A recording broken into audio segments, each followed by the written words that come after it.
બહુ લાંબી વાત ન કરું, પણ ઘણી બધી અનુભૂતિ થાય છે. વાત બે રીતે થઈ શકે, એક ઇન્ફોર્મેશન થી થાય, માહિતીથી થાય, અને એક અનુભૂતિથી થાય, ઇમોશન્સ થી થાય. ખબર નહીં આ સંકુલ એક એવી દિવ્ય અનુભૂતિ આપે છે. થોડા વર્ષો પહેલા 2 દિવસ આ સંકુલમાં રહેવાનું થયેલું, ભીમશીભાઈનો પરિચય પણ થયો. પણ યુનિવર્સિટીની જે વિચારધારા છે એમણે એટલી આમ સહજ રીતે અમલમાં મૂકી છે કે દાદા મને એવું થાય કે બીજી ચિલ્ડ્રન્સ યુનિવર્સિટી ભાણવડમાં બની રહી છે. કારણ કે એમનો એક સ્વભાવ છે. આપણે લોકો છે ને આમ મોટા ભાગે હમણાં સાહેબે વાત કરી એમાં આપણે જાણ્યું કે ક્યાંય સારી હોટલમાં જમવા જઈએ ને તો પછી એ કઈ આપણા બિલમાં ફાયદો ન કરે તોય આપણે બધાને કહીએ કે અહીંયા જમવા જવા જેવો છે. બહેનો મોટા ભાગે ખરીદી કરવા જાય તો પણ એમ કે અહીંયાથી ડ્રેસ લેવા જેવો છે, અહીંથી આ વસ્તુ લેવા જેવી છે. ભીમશીભાઈ સતત ફરતા રહે છે અને એનું પરિણામ કે જ્યાંથી એને એકદમ ઉત્તમ કક્ષાનું જે કાંઈ મળે છે એ બધું ભાણવડને મળે છે. એટલે આ ખૂબ સારી વાત છે કે દરેક જગ્યાએથી સતત શીખતા રહેવું અને એનો અનુભવ છે તે બાળકોને આપવો જોઈએ.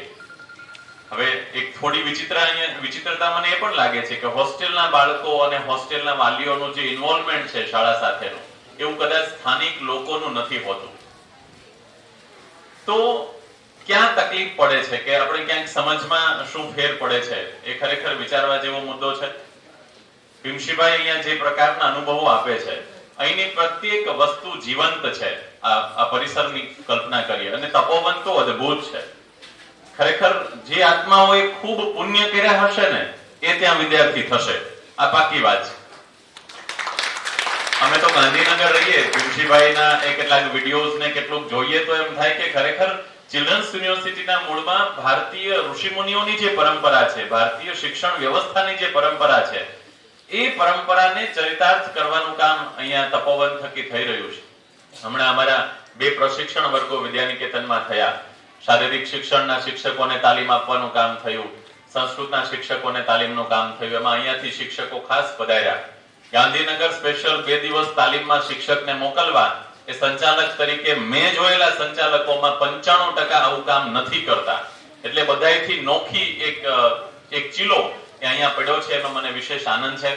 જોયું કે શાળાની એક પણ દિવાલ મૂંગી નથી સાહેબ.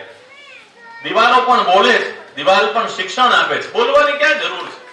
કોઈને શીખવું હોય ને તો ખાલી 2 કલાક અહીંની દરેક જગ્યાએ ખાલી આંટો મારવાની જરૂર છે. અમારા મીડિયા મેનેજર સંદીપભાઈ સાથે વાત કરી, મેં કીધું અહીંયા એક સરસ આ વૃક્ષ છે, એને નુકસાન કર્યા વગર આ સ્ટેજ બન્યું છે. આ વાતમાં આખો સંકુલનો સાર આવી જાય છે.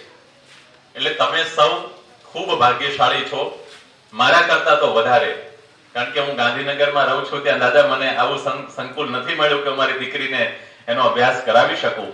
એટલે ખૂબ આનંદની વાત છે. વિદ્યાનિકેતન વિભાગમાં ઘણીવાર શું થાય કે આપણે ત્યાં મોટા ભાગે ગામડામાંથી લોકો શહેરો તરફ જાય, પણ હવે ભીમશીભાઈએ આમ ઊંધું કંઈક વેણ બદલ્યું છે કે રાજકોટથી કે પછી બીજા શહેરોમાંથી પોતાના બાળકોને લઈને અહીંયા આવવાનું થાય. દાદા ગુજરાતના ઇતિહાસમાં એકમાત્ર ઘટના એવી બની, મારે વાલીઓ સમક્ષ કહેવું છે કે જેની નોંધ આમ તો સમગ્ર ગુજરાતમાં બધાને ખબર પડી કે કોરોનાના સમયમાં આપણે જાણ્યું કે વાલીઓએ ફી નથી ભરી, ઘણી બધી શાળાઓએ ફી માફ કરી છે અને આવા સમયમાં લોન લઈને કે ઉછીના પૈસા લઈને પણ પગાર ચૂક્યો હોય એવી કોઈ સંસ્થા હોય તો એ પુરુષાર્થ શૈક્ષણિક સંકુલ અને ભીમશીભાઈ છે. એટલે જ્યાં શિક્ષકોનું સન્માન હોય, જ્યાં વાલીઓના વિચારોનું સન્માન હોય અને જ્યાં હંમેશા ક્ષણે ક્ષણ જેમનો જીવ રાષ્ટ્રને ઉત્તમ બાળકો આપવા માટે મથતો હોય એવા સંકુલના તમે સૌ વાલીઓ છો કે વિદ્યાર્થીઓ છો, ત્યારે આનો વધારે ને વધારે લાભ લઈએ, એ દિશામાં વિચારીએ તો મને લાગે કે ખૂબ સારું કામ થાય.